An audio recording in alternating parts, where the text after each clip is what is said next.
From Pebbles of IB Riverbed to gold in Lofty Mountains, a story of struggle and discovery, a geologist's global triumph, by author Sunit Patel.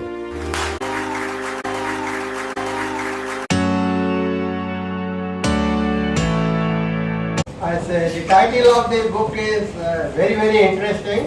From Pebbles of IB Riverbed in Odisha, India, to gold in Lofty Mountains of Kyrgyzstan. So I now request Sunit Patel come here and speak about his book and also explain what went behind him to write this book. Sunit Patel, please. Mr. Cecil Rock, ex-DDG, Sanjay Das, present DDG. Because all these seniors are sitting on the left side as well as this side, all are my gurus. So, like my reference to all my gurus here and all the younger brothers and sisters.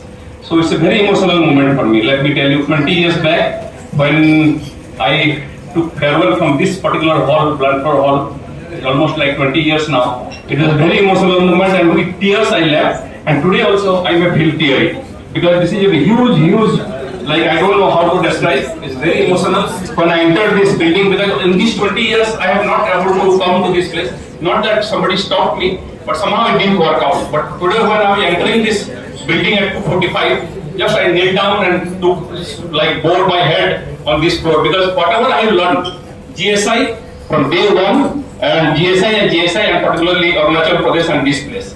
Because Arunachal Pradesh, I stayed there for 12.5 years, and whatever little bit I have achieved, I don't know I have achieved. In fact, if you go through this book, and anybody sitting in this room, particularly the elder ones, everybody has like a better story than this. Only I took this courage to write it down.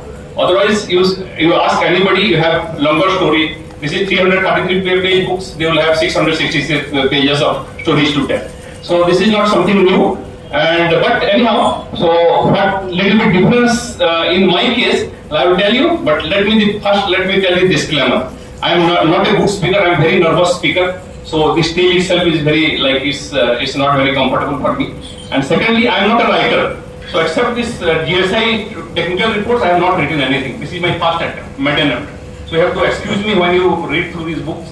So I have given 10 copies here for the geocloth of GSI. If you need more, you can tell me. I will come and drop those things. So just if you have interest to read this. And then what are other things? First of all, I will just, because I have given 10 minutes, so I'll finish in 10 minutes. So I will just open through, because I am not going to reveal the suspense of this book. You have to go through from the beginning to end, so it will be more interesting if you find interesting. But some anecdotes I will tell you why first let me left GSI. What was that? Because there is no point. I had almost 17-18 years left when I left GSI, but the only thing that the quest I was feeling when, like, every year you go and pack your tent, do some work, come back, write report, and so that was taking very monotonous. That's the first reason that I thought that I have to go a little bit beyond GSI. And then I remember from when I joined the Operation Odisha office in 1999, from when transferred to Arunachal Pradesh, first training I went was to Udaipur for the PRGM were giving some training on GDM. GDM was a software just like Surpac and some other software like Gemcom and other things. So GDM, they had a developed software called GDM, so they were just training us or exposing us to that software for about 2-3 weeks. So there the question, so a lot of things I heard about the Western style of exploration.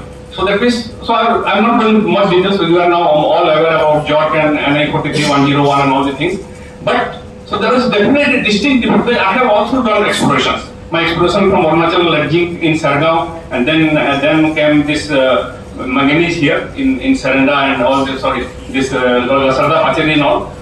So then I found that the only thing I thought that I need to get exposed to that one. So there was another thing drove me to go out of GSI.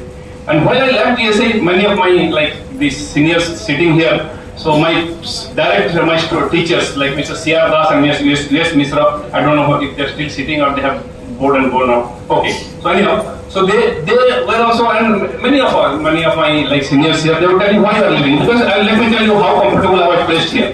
I was doing some really seriously good work in manganese. And it was being appreciated right from CHQ till the lowest level, and I have very good acceptance everywhere, right from the driver or surveyor to the top bosses in GSI. So there was absolutely no problem as far as my office atmosphere or my acceptance in the office or my work acceptance in GSI is concerned. And also I was staying very close in the Indian Master Printing Square because my wife was teaching in Nalini Devi College, and then they were very comfortably placed in a very good quarter, and there was absolutely no pressure about the work or from any front. All of a sudden, I got like, I don't know, this is some, when you listen to this one, you definitely, that is the only anecdote I will do because I have written many. It will take too much of time. Let me tell only that anecdote of how this led to my exit from GSI. So I saw a small advertisement in Times of India, a small advertisement that they're looking for somebody to lead their exploration project in DR Congo, copper and cobalt exploration DR. So just I sent my CV, and within 2 days they sent the air ticket to come down to Mumbai because they had an office in Mumbai and they had a big team. So they took my interview, and then immediately they told that, so how quickly you can come down. I told no, it's very difficult because I am a Group A government servant, so it will need I don't have a passport. At that time I didn't have a passport, so it will take time. At least I have to apply my NOC, and then maybe I will consider. And then they asked me, the funny thing is they asked me how much like your salary expectation. I told I don't know because this is what I am getting. So whatever you consider, that is let me listen from you. And at that time I still remember I was offered $3,500 per month. But it was good salary if I compare my GSI salary, but that was not the international salary I should have given. It should have much more. Then they let me tell about the story of passport.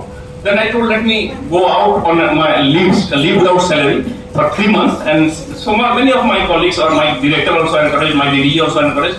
So I took leave without salary and went for 3 months. But I didn't have passport. Then I went to the passport office. At that time, the passport office was not disorganized. It was totally chaos. That was near the governor house, Surya Nagar, and it was like, you can say the difference for your younger days because many people are so young that I cannot relate. So many of that. So it was a very crowded cinema hall type of situation when this the first show ticket was given. So similar type of situation at the grill of before it opened the passport office. So I thought I cannot have this. So I thought, let me withdraw and let me go back. Then I was just 20 meters like back, I went back and just standing near a tree, and I was watching to this grill. And then the passport officer drove in, and then he stopped the car. He drove himself. He was IFS officer still. He is now the ambassador at Sierra Leone, Mr. Vaishnav Pradhan. He was from IFS. I don't know which batch, but he's still serving. So then he came and parked his car, and then he went into his chamber. But I don't know what happened. Then the security guard came and called me that the passport officer is calling you. I was really shocked. Then I told him, let me go in. Then he asked me the whole thing. Then I told, this is what is happening. I am trying for a passport so that I have an offer, so that I go for some in Congo. Then told, we have a NOC. I don't know. Then have you applied for an NOC? Yes. So can you bring that like the forwarding letter from your office? I told I will try. Then I came here. I asked the head of office. Then he told no. It cannot be given. It's a confidential information. We have sent it, and passport is not something to be developed. So next day I went back. But by the time I had easy access to the passport officer's chamber. He told, okay, don't worry. You give a certification and you attach your copy of your forwarding letter, and then let me try. And then within 7 days, he gave me the Tatkal passport. Then on 1st May 2006 or 1st June 2006, I traveled to Congo. So that's the story. Like when I did have a passport, I never had another kind of interesting story, or like you can say a witty thing. Mr. Anil Kumar, I don't know if many people might have a little bit older, might have heard, who was very good, like the palmist or astrologist in GSI from Kerala, and he's very famous. So he once I was in Arunachal Pradesh, and when I was trying for my Bhutan posting and all, so it didn't happen. I'm not going to the reason. I should have got for the 12 years of my stay there. Then he told that she saw my like the farm and told that you will never go out of India's boundary. I told, okay, thank you. Then I came back, and so that's another thing. So other things I don't have to go. I don't want to get you bored with all this. And so one like how the basic understanding of geology can help you to climb in your ladder in the corporate this thing. So let me tell you, when I was initially, because in Kyrgyzstan, I'm not telling you about Congo. Congo was a fixed. When if you get time, I helped I just request you go to the introduction part. If you find it interesting, you can go through this book. I'm leaving 10 copies here, so I'll give it Geo blog. So in Kyrgyzstan, I just joined there, and I'm not talking about the climate because minus 45 at the project site and all. So we were doing some underground drilling during the winter season. So one drill hole, because I joined there as a database manager. I didn't had this my boss was Jed Dylan, who was from Stanford, and he was a very good gold geologist, gold exploration geologist. So they had planned a borehole and they were expecting that intersection of gold bearing mineralization and around 200 meters. But the borehole has gone 400 meters. Nobody was stopping their borehole, and no mineralization was they were intersecting. Then our London office, because London was the corporate office for that project, because this is a London-based company. So there was mail from all the geologists. It came from there. They told them this is happening, and they were furious. In fact, furious. If this is what happening, so we are spoiling our money. So if there is no gold, let's come out of that project. So there is no point drilling like this blindly. So then what I did is I told that fellow who was working on Surfax to draw generator section for me, and then I took this section, took pencil and protractor and my everything, and I drew few sections, and then I told that there must be some deviation, and you have gone too far from that. Then I am not going to the story. And then I gave them the azimuth and angle for a hole from the same drill chamber, and I told that this will intersect the mineralization at this depth. And it's my good fortune, or I don't know what happened. So exactly the point I pointed out, it was not software or nothing. It was simple graph sheet and pencil and diagonal scale. So and intersected exactly the place I interpreted, and exactly the same thickness it interpreted. So it made a huge I don't know how to tell. So I was the board congratulated me, and within 6 months, I joined in 2007 December. So by 2008 October, this Jed Diner, who was the initial, he was a very, you can search Google also, till now he's working, and a good friend of mine, we are still in touch. So then he was fired overnight. And I tell you, the background, this firing is how difficult somebody will get fired. He was the initial geologist, very renowned. He is a Jew, and this company was a Jewish company. And he was the initial investor. He had some stake in that company. And then one fine morning, we were sharing this adjacent studio apartment, and we were using the same car to go to the office. Next morning, I found that he is not there to go to the office. Then I asked the driver, because I was not knowing the Russian language. Then somehow, when I reached the office, they were told that Jed has gone back. I thought he must have gone on leave. Then after a few hours, I was called to the CEO's chamber, he was the director of this company also, Mr. Tekel Gola. And they told that we have decided to elevate you to the position of Vice President Exploration, and you will lead this project. So that's happened within 6-8 months. And then I was the only expatriate at that time, and this rest of the all were Russian and Kyrgyz. And another thing, let me tell you, that will be very interesting. When I joined this one, so I was telling the temperature was very unstable. Bishkek, the Kyrgyzstan's capital, was experiencing minus 27 degrees temperature. So at that time, when there was some health issues and all, then the director, when I joined, then they told that the biggest challenge I am finding you, that your acceptance with this Russian geologist and all these employees, because still India is considered a third world country, and Russia, even if it is disintegrated and the superpower station is not there, but still they consider this third world country as the third world country. So your acceptance will be a challenge. So if you can manage that, then you can continue. So I thought, okay, because at that time I had not left my Congo project completely. I had taken 3 days leave from there. So I told them, if I'm not able to adjust to this climate or the environment, I'll come back. So that option was with me. So 3 months I took there. Within 3 months, I told that if 3 months they are not accepting me, I'll go back. Maybe I'll go back to Congo, or I'll go back to India. So I'm not going to accept your employment contract. So within 3 months, it's very kind of God's grace or whatever. Because this my colleague there, Mr. Victor Kotter, was almost 10 years senior to me, and he was a very seasoned, from the Russian time, before they their disintegration. He was the Russian Geological Survey, and he was a very a seasoned geologist. But everybody accepted me. But at that time they had not elevated me. But at least they found that I am part of that team. So when I got elevated in October 2008, at least everybody was like happy that somebody has taken who can take everybody along and do this one. So I continued there right from the greenfield. Like when I joined in 2007, it was a very greenfield. Like it is just a declaration from the Russian Geosurvey time that there is some gold is occurring, and I took it till 2020. When I left, it was an underground mine, an open pit mine with a resource of 7 million ounces with a grade of 4.67 gram per ton. So it is one of the largest gold discovery of 21st century. You can Google it. So still it is a very good and the prospect was huge because we had mapped for 10 kilometers. That Sturgeon was mapped and gold mineralization, but the challenge was the temperature and the topography. We were working above 10,000 meters. That's the project's height. So it was very challenging. But anyhow, the locals were quite acquainted, and I also got acquainted gradually. So this and only 1.2 line kilometer of this Sturgeon of 10 kilometer was mapped by them when I left. So another, you can say only 1/10 of that one. So when it is completely explored, so it will be a huge gold reserve there sitting over there. So that's a very, and now let me conclude with what I am presently doing. So you will feel a little bit proud, I think, if I tell what exactly my achievement after coming back from Kyrgyzstan after this gold. So in 2020, when this COVID came, I was on a FIFO, like fly out contract of 30 days, 15 days. So I was working for 30 days, I was coming back home for 15 days. When this COVID came in March 2020, this traveling was not possible, and I got stuck there. So in June 2020, I concluded I terminated my contract over there with their request, and then I took the Vande Bharat, that flights were coming from different class for the standard passengers. So I took one of the Vande Bharat flights and came here. And this gentleman where I am working now, this is called Wall Group.